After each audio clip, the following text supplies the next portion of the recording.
একজন নবীকে মাছ খেয়ে ফেলেছিল। তারপর কি হলো শুনুন এই ভিডিওর মাধ্যমে। এটি হচ্ছে নিনোয়া নামক জাতির শহর, যেখানে পাঠানো হয়েছিল হযরত ইউনূস আলাইহিস সালামকে। এই জাতি আল্লাহর কোনো আদেশ মানত না, নিজের ইচ্ছা অনুযায়ী জীবনযাপন করত এবং বিভিন্ন ধরনের কুসংস্কার ও খারাপ কাজে লিপ্ত ছিল। এরা সবসময় মদ পান করত এবং জুয়া খেলত। এই জাতি মূর্তি পূজা করত এবং মূর্তিগুলোকেই তাদের সৃষ্টিকর্তা বলে ভাবত। এদের হিদায়াতের জন্য আল্লাহ নবী হযরত ইউনূস আলাইহিস সালামকে পাঠালেন। হযরত ইউনূস আলাইহিস সালাম দিনের পর দিন এবং বছরের পর বছর এদের আল্লাহর পথে দাওয়াত দিলেন, কিন্তু তারা তা প্রত্যাখ্যান করল। তাই ইউনূস আলাইহিস সালাম রাগ হয়ে তার জাতিকে ছেড়ে দূরে কোথাও চলে গেলেন। নবী হযরত ইউনূস আলাইহিস সালামের সিদ্ধান্তটি অনেক তাড়াহুড়ো করে নেওয়া হয়েছিল, যা আল্লাহর কাছে একদম পছন্দ হয়নি। নবী হযরত ইউনূস আলাইহিস সালাম হাঁটতে হাঁটতে এক পর্যায়ে সমুদ্রের কাছে পৌঁছায় এবং একটি নৌকায় ওঠে। সমুদ্র তখন উত্তাল, আকাশে বিদ্যুৎ চমকাচ্ছে এবং সমুদ্রের পানি তখন ঢেউয়ে ভরপুর এবং নৌকা এইভাবেই চলছিল।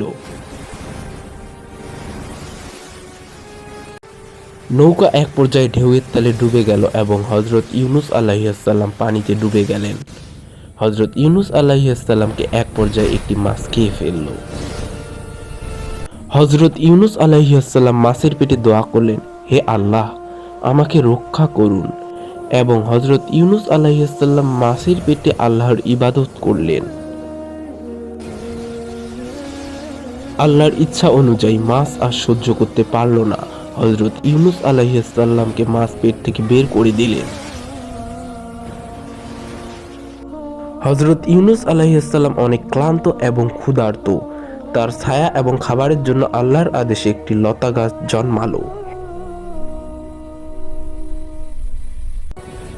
অন্যদিকে হযরত ইউনূস আলাইহিস সালামের জাতির উপর আল্লাহ তাআলা আযাব নাজিল করলেন। এক পর্যায়ে আল্লাহর কাছে তারা ক্ষমা চাইলেন এবং নিজেদের ভুল স্বীকার করলেন। তাদের মাঝে হযরত ইউনূস আলাইহিস সালাম ফিরে এলেন এবং সবাই তার কাছে ক্ষমা চাইলেন। তারপর আবার তাদের উপর রহমত বর্ষিত হলো। এই গল্প থেকে আমাদের এটাই শিক্ষণীয় যে কোনো মুহূর্তে তাড়াহুড়ো করে সিদ্ধান্ত নেওয়া আল্লাহর কাছে একদমই পছন্দ না, এবং যে কোনো বিপদে আল্লাহর প্রতি ভরসা রাখলে অবশ্যই আল্লাহ আমাদের রক্ষা করবেন।